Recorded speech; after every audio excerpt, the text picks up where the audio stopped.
नमस्कार, मैं हूं अंजलि और आप देख रहे हैं IN7 न्यूज। तो चलिए शुरुआत करते हैं आज की प्रमुख खबर। पितृपक्ष में श्राद्ध तर्पण भारतीय संस्कृति की गौरवशाली परंपरा है, जो हमें बताती है कि बुजुर्गों का आशीर्वाद सदैव हमारे साथ है। वह हमारे साथ हैं तब भी और जब धरती लोक से चले गए तब भी। इस परंपरा की अमृत धारा बह रही है। मातृशक्ति संगठन द्वारा संचालित मातृ प्रीति छाया वृद्धाश्रम में परिवार द्वारा ठुकराए गए बुजुर्गों को जीते जी श्रद्धा, स्नेह और सम्मान देकर उन्हें एहसास कराने की कि हम सब आपके साथ हैं। इसी परंपरा का निर्वाह करते हुए आज अंतर्राष्ट्रीय स्तर पर अपनी ख्याति बना चुके श्री आरुष महाराज जी पहुंचे मातृ पितृ छाया वृद्ध आश्रम, जिनकी अमृतवाणी ने पूरे आश्रम का वातावरण ठीक उस तरह सुसंगित कर दिया जिस तरह शबरी के पास पहुंचे थे श्री राम। गुरुदेव की वाणी को सुनकर सभी श्रोताओं की आंखें नम हो चली थीं। काफी लंबे समय तक आपने उन बुजुर्गों के साथ अपना समय व्यतीत किया। इस अवसर पर रश्मि शुक्ला द्वारा लिखित कविता को जब उन्होंने स्वयं वाचन करना चाहा, किंतु वो इतनी भावुक हो उठी कि फिर कविता का वाचन श्रद्धा चौहान ने किया, किंतु उनकी आंखों से भी अश्रुधारा नहीं रुक रही थी। इस अवसर पर मातृशक्ति संगठन के सभी सदस्य मधु मिश्रा, किरण शर्मा, शारदा नायक, हर्षित तिवारी, मधुलिका भटनागर, शिवांगी पाठक, मधुमिता सिंह, रेखा नायक उपस्थित रहीं।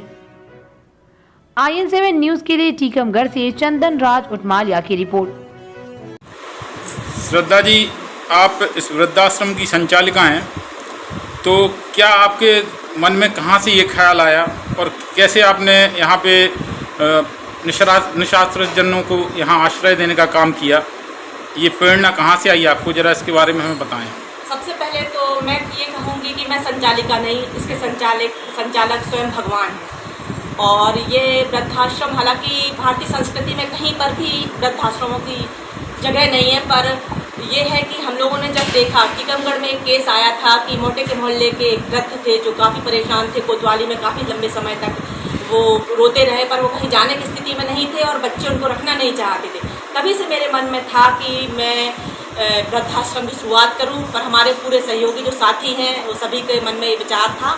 और कहते हैं अजगर करे ना चाकरी, पंथी करे ना काज, दास मल्लुका कहेगा सबके दाता राम। तो ये वह संचालित कर रहे हैं, इसमें मेरा कोई वो नहीं, ईश्वर का संचालन है ये, बस हम एक ये कहना चाहिए माध्यम। आज यहाँ पे उपस्थित एक माता जी की आपने कुछ पंक्तियाँ पढ़ी उनकी कविता की, तो आप बहुत भावनात्मक हो गई थी। क्या कहेंगे इसके बारे में? यही कहूँगी, सबसे एक ही प्रार्थना है पूरे समाज से, पूरे भारत से, कि जिनके घर में माँ बाप हैं वो बहुत भाग्यशाली हैं।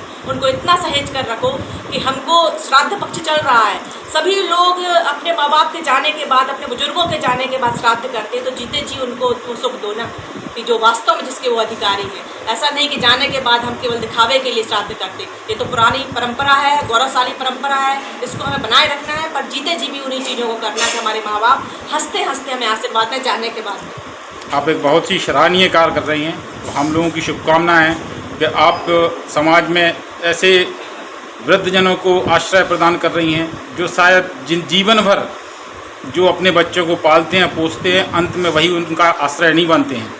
इसके लिए हम आपको बार बार शुभकामनाएं देते हैं। धन्यवाद। गुरुजी, आज मातृ पितृ वृद्धाश्रम है जो, आज यहाँ पे क्या आयोजन था कि आपका आगमन हुआ और इसमें क्या क्या कार्यक्रम हुआ?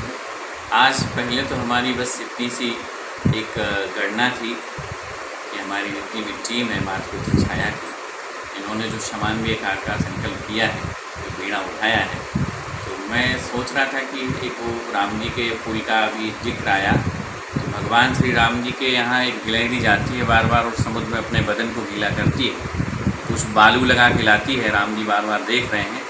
तो गिलहरी के ऊपर हाथ घुमाते हुए राम जी ने कहा कि रे गिलहरी क्या कर रही है?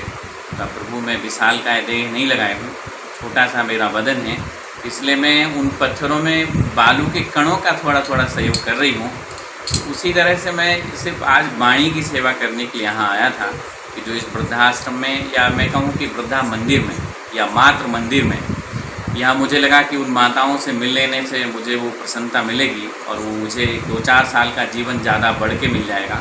तो आज मैंने यहाँ वृद्ध माताओं के साथ साथ जो टीम है, जो मुझे लगता है देवदूत की भूमिकाओं में है, तो इन सबको मैं देवदूत की भूमिका में रखता हूँ और देव के दूत ईश्वर के करीब करीब होते हैं। तो मैं समझता हूँ कि ये देवदूत जो है, पहले तो इनको प्रणाम है कि इतना बड़ा संकल्प लिए हैं, और दूसरा उनको प्रणाम है कि जो आज यहाँ अपना घर मान करके रह रहे हैं और इस घर को मंदिर बना दिया जिन्होंने अपने संस्कारों से। और उन बेटों से मेरी अपील है कि जिन बेटों ने जन्म लिया जिन माताओं की कोख से, और उनको अगर यहाँ तक की यात्रा करनी पड़ रही है, तो निश्चित मानिए कि आप ईश्वर के होने पे एक बहुत बड़ा कलंक लगा रहे हैं, ईश्वर के होने पे एक बहुत बड़ा प्रश्न खड़ा कर रहे हैं।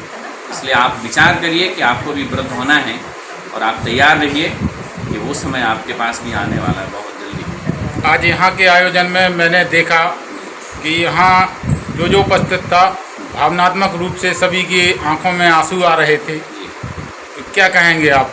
मुझे लगता है कि जब हम अपनों के बीच में होते हैं और जिस तरह की विचारधारा हमारे हृदय में होती है और समान विचारधारा के सभी लोग बैठे होते हैं, तो वो विचारधाराएं जब आपस में टकराती हैं तो उनका जो संगम होता है उससे अश्रुपात होता है, अश्रु श्रृंगार होता है।